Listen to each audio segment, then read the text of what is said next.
बेहद की अविनाशी परम शांति। आज हम चर्चा करेंगे जब बेहद की बाप से साकार मिलन से क्या प्राप्ति होता है और कैसे आत्माएं, कौन कौन सी आत्माएं साकार मिलन से अविनाशी भाग्य का प्राप्ति करते हैं। आज जो चर्चा कर रहे हैं ये पर्टिकुलरली उन आत्माओं के लिए है जो अभी भी बीके में है और पीबीके बीके पीबीके इत्यादि में है, जो अव्यक्त वाणी पढ़ते हुए भी वो बेहद की बात का साकार रूप से अनजान है। इस ज्ञान को समझना बहुत जरूरी है क्योंकि केवल बेहद की साकारी बाप से ही वर्षा मिलता है और उन्हीं से भाग्य प्राप्ति होता है। इस बात को समझना बहुत जरूरी है। बेहद की अविनाशी परम शांति। अभी अक्टूबर 17, 18, 19 में अहमदाबाद में बेहद की दादाजी ने बेहद की आत्माओं के साथ साकार मिलन किए। ये अविनाशी भाग्य की प्राप्ति है। ये भाग्य क्यों अविनाशी है, इसकी चर्चा करेंगे। जो कर्म के सिद्धांत को जानते हैं उनको ये अच्छे तरह पता है कि भाग्य कर्म से ही बनता है। हर आत्मा हर समय कोई ना कोई कर्म करने के लिए मजबूर है और यही कर्म उसकी एक नया जन्म और भाग्य लेके आता है। यानी हर मोमेंट में हम अपने आप को रिक्रिएट कर रहे हैं। इसलिए ज्ञान मार्ग में है सोचना भी कर्म है। अपने आप को एक नया डायमेंशन में ले जाना यानी मन और बुद्धि को एक नया आयाम में लेके जाना ही ज्ञान की सार है। जो इस स्थूल सृष्टि के प्रति आकर्षित है और यहाँ सुख पाने के लिए जो कर्म करते हैं उनको यही स्थूल सृष्टि में बार बार आना पड़ता है और उनके सामने उनका संचित कर्म भाग्य बन के आता है। ये जो भाग्य है ये विनाशी भाग्य है क्योंकि ये भाग्य भोग करने के बाद खत्म हो जाता है और शरीर की मृत्यु हो जाती है। अविनाशी भाग्य क्या है?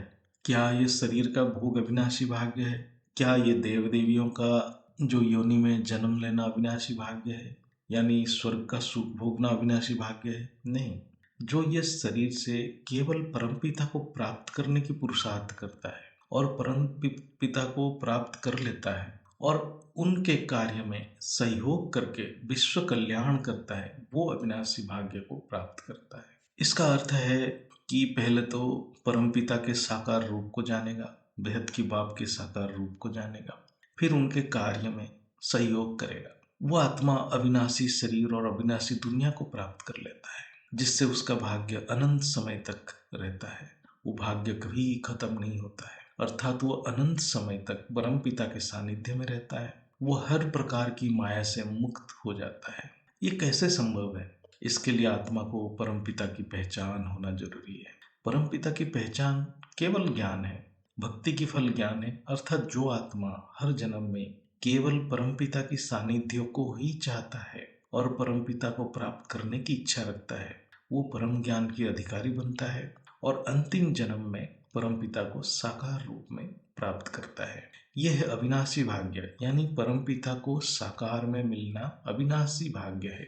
ऐसे आत्मा अनेक जन्मों से एक ही लक्ष्य की प्राप्ति के लिए पुरुषार्थ करते हैं और थकते नहीं है। इससे परमपिता भी उनकी ध्येय की प्राप्ति के लिए मजबूर हो जाते हैं।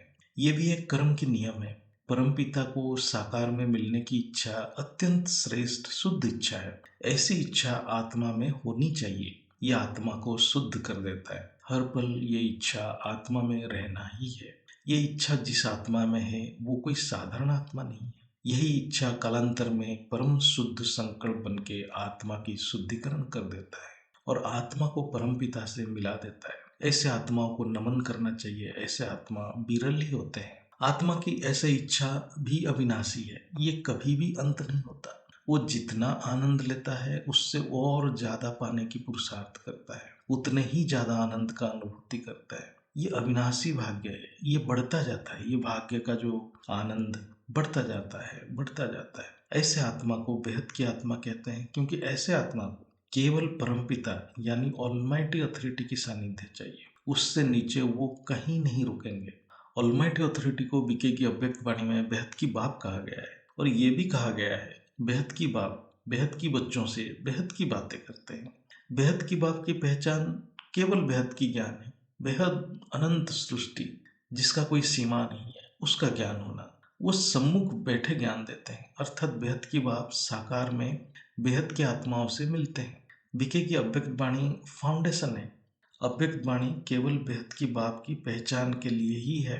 जैसे हम नदी पार करने के लिए नाव की सहारा लेते हैं, लेकिन उस नाव पे रह नहीं जाते हैं। जैसे हम किसी स्थान पे पहुंचने के लिए कोई वाहन यानी यान की सहारा लेते हैं, लेकिन हम उस यान में रह नहीं जाते। अर्थात अव्यक्त वाणी एक सहारा है बेहद की बात तक पहुंचने के लिए। लेकिन जो आत्माओं बीके में रह गए, वो साधन से मोहित हो गए, अपने लक्ष्य तक पहुंच नहीं पाए। बीके केवल एक साधन है बेहद की बात तक पहुंचने के लिए। जो साधन में ही ठहर जाते हैं वो साध्य यानी अंतिम लक्ष्य तक पहुंच नहीं पाते हैं। इसलिए बुद्धि अत्यंत तीक्ष्ण होना है, बहुत महीन बुद्धि में चिंतन करना है। आत्मा को बेहद की ज्ञान को समझने के लिए वेद शास्त्र और विज्ञान को परखना है, तभी वो आत्मा अपने लक्ष्य को प्राप्त कर पाता है। बीके में भी जो आत्मा केवल परमपिता यानी ऑलमाइटी अथॉरिटी को पाने की इच्छा से आए हैं, वो भी महान आत्मा है, बेहद की आत्मा है। लेकिन ऐसे आत्मा भी यदि साधन यानी बीके की अव्यक्त वाणी के मूल सूक्ष्म अर्थ को ना समझ, यानी उसमें जो दिशा निर्देश दिया गया है उसको गहराई में ना समझ, वो संस्था को ही सब कुछ मान लिए हैं, तो वो भी एक अति सूक्ष्म माया है, मोह है, वो अभी भी नष्ट मोहा नहीं बने हैं।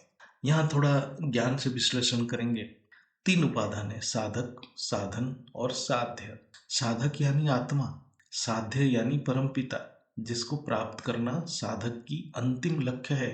साधक साधन के सहारे साधना करता है। यहाँ साधन है अव्यक्त वाणी की ज्ञान, जिसके सहारे साधक पुरुषार्थ अर्थात साधना करता है और साध्य तक पहुंचता है। यदि वो आत्मा साध्य तक नहीं पहुंच पाता है तो उसकी साधना विफल हो जाता है।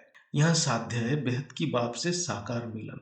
जो आत्माएं बेहद की बाप से साकार मिलन कर लिए हैं और बाप को ज्ञान से संपूर्ण रूप से पहचान के बाद साकार मिलन किए हैं, ऐसे आत्माओं को सत सत नमन। वो बहुत ही विरल और बेहद की आत्मा है।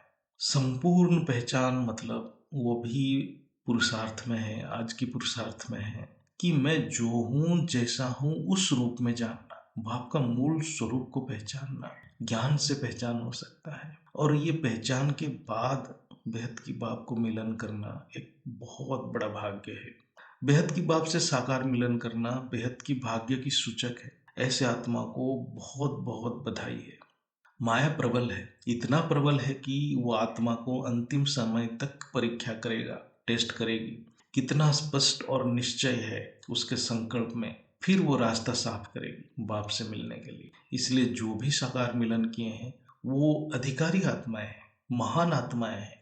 उनमें बहुत सारे लक्षण हैं जिससे उनका बाप से साकार मिलन की संयोग होता है। ये समझना जरूरी है, तभी आत्मा अपना महत्व को समझेगा और पुरुषार्थ में तीव्रता आएगा।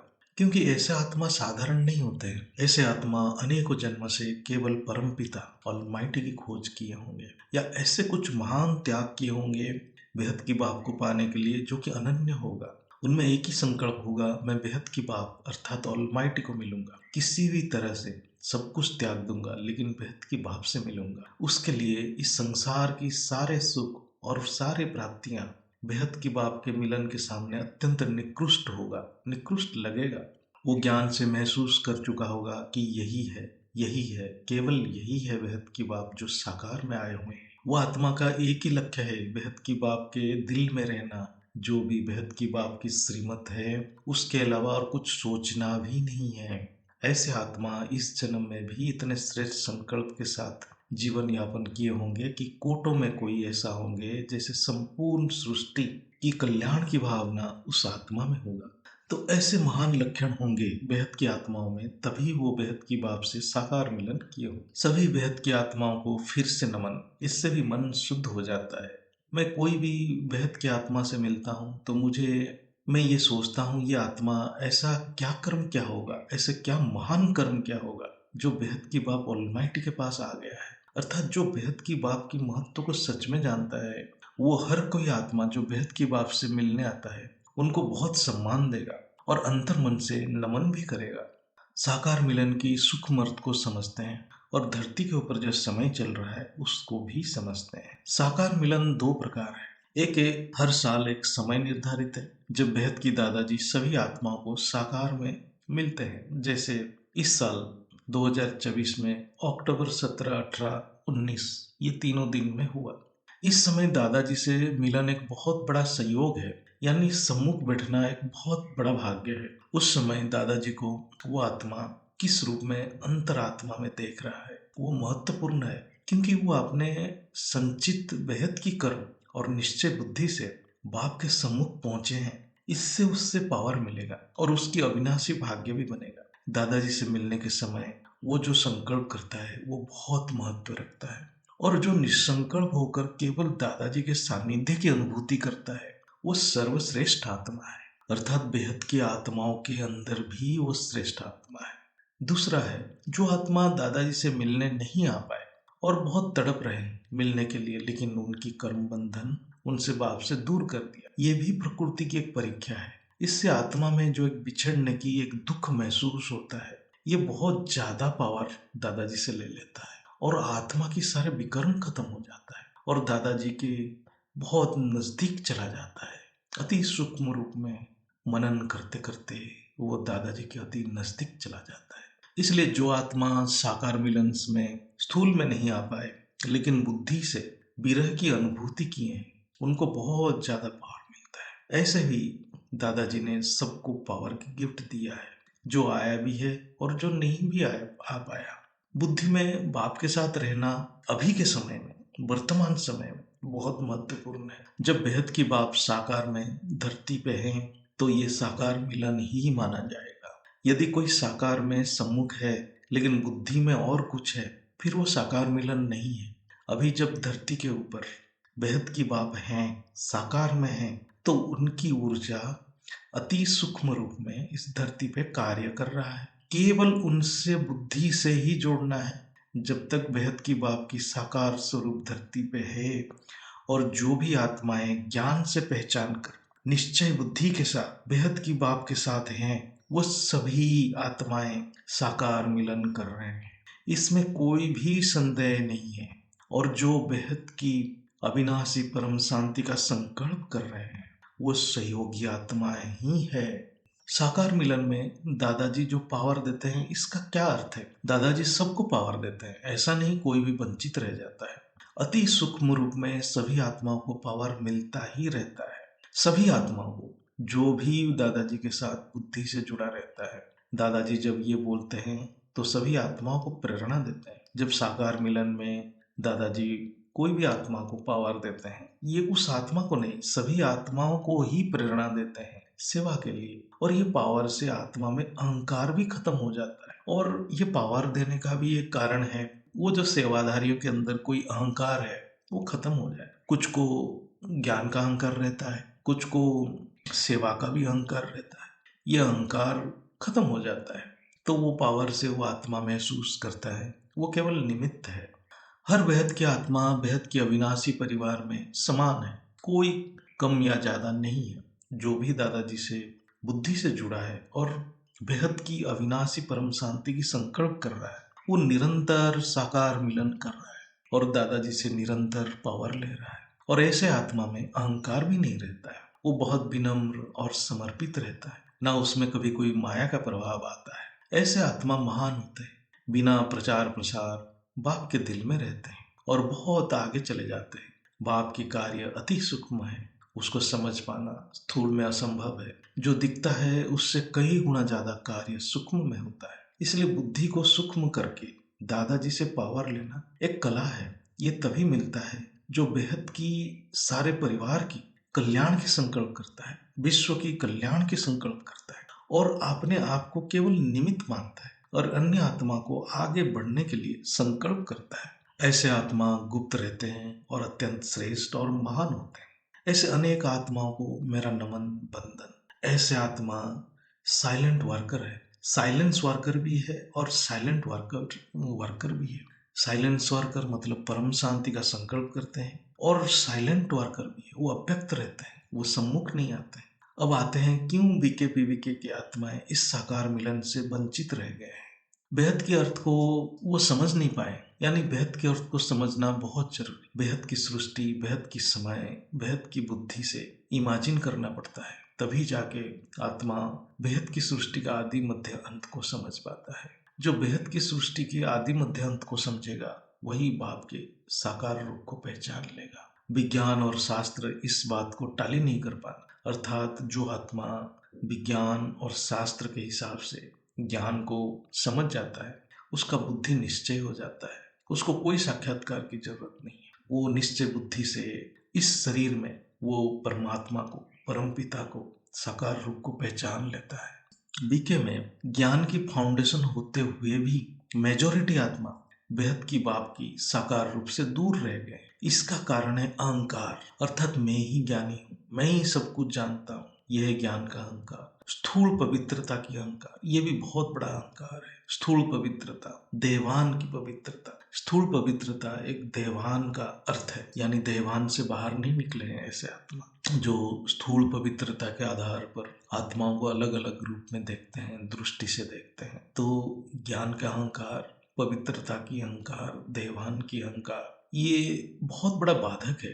आध्यात्मिक प्रगति में बहुत बड़ा बाधक है। आत्मस्वरूप की अनुभूति के बिना अहंकार खत्म नहीं होता है। जब आत्मा संपूर्ण सृष्टि की रहस्य को नहीं समझ पाता है, उसमें अहंकार अति सूक्ष्म रूप में रह जाता है। इसके लिए ही पुरुषार्थ किया जाता है। इसलिए ज्ञान में वेद, शास्त्र और विज्ञान को भी समझना जरूरी होता है, और उसके साथ समर्पण बुद्धि भी रहना है। समर्पण केवल ईश्वर यानी बेहद की बाप से, अन्य किसी से नहीं। बीके में संस्था की माया आत्मा को रोक लिया है और वेद शास्त्र को भी झूठ मान लिए हैं। विज्ञान को ज्ञान के साथ टाली भी नहीं कर रहे हैं। अब विज्ञान के साथ जिसने ज्ञान को टाली भी नहीं कर रहा है, तो वो 5000 साल वर्ल्ड ड्रामा तो फंस ही जाएगा। तो बुद्धि को भी तो प्रयोग करे, बुद्धि को भी प्रयोग नहीं कर रहे। उनमें कुछ ज्ञानी हैं जो बोलते हैं हम वेद शास्त्र पढ़े हैं, हम सुखों की अनुभूति कर रहे हैं। ये भी अहंकार है। जो वेद शास्त्र को पढ़े हैं, विज्ञान के साथ ज्ञान को टाली कर रहे हैं, ऐसे आत्मा कैसे 5000 साल वर्ल्ड ड्रामा में फंसेंगे। यानी जो अभी भी संस्था में बैठे हैं, संस्था में रहना अच्छा है, लेकिन बाप को नहीं पहचानना बहुत ही दुर्भाग्य है। अव्यक्त वाणी बहुत गुह्य है, इसको आत्मस्वरूप के बिना कोई समझ नहीं पाएगा। इसमें ज्ञान मिक्स है। इसमें से सही ज्ञान चुन के समझना केवल बेहद की ज्ञानी ही समझ सकते हैं, क्योंकि इसमें शास्त्र और विज्ञान से परे की ज्ञान है। ये दादाजी ने समझाया, तो मतलब दादाजी के ज्ञान को जिसने समझा वही केवल ये इसको समझ पाएंगे, नहीं तो इसको समझना असंभव है। बीके में अव्यक्त वाणी सुन रहे हैं, समझ नहीं रहे हैं। इसके लिए साकार बाप को पहचानना जरूरी है। साकार मिलन जरूरी है आत्मा की जीवन मुक्ति के लिए। अभी समय बहुत कम है, समय बहुत कम बचा है। जो कि बीके में हैं, जो भी आत्माएं हैं, जल्द से जल्द बेहद की ज्ञान को समझ जाए, बेहद की बाप को साकार में पहचान ले। अभी भी वो साकार रूप में धरती के ऊपर है। बुद्धि से जोड़ जाएं तो साकार बाप की सानिध्य प्राप्त हो जाए। बीके में अव्यक्त वाणी में 1970 के अव्यक्त वाणी में 30 नंबर पेज में है, अहमदाबाद सभी सेंटर की बीज रूप है। ये बहुत गहरा वाक्य है। ये वाक्य को कोई बीके में समझ नहीं पा रहा है। ये बीज रूप क्या है? अहमदाबाद सभी सेंटर्स की बीज रूप है, और बीज रूप में सबसे ज्यादा शक्ति रहता है, ये भी लिखा है। ऐसे ही अन्य बहुत सारे वाक्य हैं जो अभी भी समझ नहीं रहे, और इसका कारण है उनकी अहंकार। अहंकार का नाश होने से पूरा ज्ञान समझ आ जाए। ऐसे ही अनेक गहरा रहस्य वाणी में है जो बीके के आत्माओं की अभी तक समझ नहीं आ रहा है। असल में अव्यक्त वाणी केवल कुछ ही आत्माओं के, सबके लिए नहीं है। इसलिए दादाजी कहते हैं, मैं जो हूँ, जैसा हूँ, मुझे केवल 5-7 आत्मा ही समझ सकते हैं। वही 5-7 आत्मा ही बीके के वाणी को ही समझ पाए। बीके में असल में माया का रॉयल रूप कार्य कर रहा है, अर्थात भगवान के नाम पे माया खेल रहा है और आत्माओं को साकार बाप से दूर रखा है। बीके में जो भी आत्माएं हैं वो संस्था की सुख, ज्ञान के अहंकार, मान सान में फंसे पड़े हैं। जो अच्छे आत्माएं हैं वो सूक्ष्म भोग में फंसे पड़े रहते हैं, अर्थात सूक्ष्म दृश्य उनको आगे बढ़ने ही नहीं दे रहा है। बीके या पीबीके से बेहद की बाप के पास आना अत्यंत कठिन है, क्योंकि वहाँ माया का रॉयल रूप है। वो इतना सूक्ष्म है कि वहाँ आत्मा ऐसे अनुभव करेगा कि वो भगवान को पा लिया है। इसलिए बाप की पहचान केवल ज्ञान है। साक्षात्कार से बाप को संपूर्ण रूप से प्राप्त करना असंभव है। इसलिए जो अहंकार छोड़ केवल अंतरात्मा में केवल परमपिता के सानिध्य चाहता है, वही केवल बेहद की बाप से साकार मिलन कर सकता है। इसमें बाप खुद चुनकर बच्चों को बाप के पास लाता है। इसलिए मैं भी दादाजी के पास नित्य निरंतर कृतज्ञ हूँ कि मुझ में इतने सारे अवगुण रहते हुए भी उन्होंने मुझे उनके सानिध्य आने की संयोग दिया। अपने सामर्थ्य में कोई बेहद की बाप के पास आ ही नहीं सकता है। सब कुछ उनके कृपा से ही होता है। कृपा के लिए कुछ करना भी पड़ता है, वो है समर्पण। सब कुछ तेरा, क्या लागे मेरा। दादाजी हर आत्मा की अंतिम लक्ष्य है। उनके बिना सृष्टि की भी अस्तित्व नहीं रहता है। वो सब कुछ है। यही गीता का अंतिम ज्ञान है। जहां भी देखो वही है, वही दिखेंगे। उनके बिना इस संसार में कुछ है ही नहीं। वो आत्मा को उसकी परिचय देते हैं। उसको वो आत्मा के अंदर क्या सामर्थ्य है और शक्ति है, उसकी एहसास भी दादाजी दिलाते हैं और अपने में समा लेते हैं। ये अंतिम स्थिति है, अहंकार की अंत होना, अर्थात केवल बाप की एहसास, उसके अलावा कुछ नहीं। हर तरफ बाप ही बाप, ज्ञान की सार है बाप, इसके अलावा कुछ है ही नहीं। बेहद की दादाजी, माँ जी, नीरू माँ जी को नमन, बंदन और चरण स्पर्श। बेहद की अविनाशी परम शांति।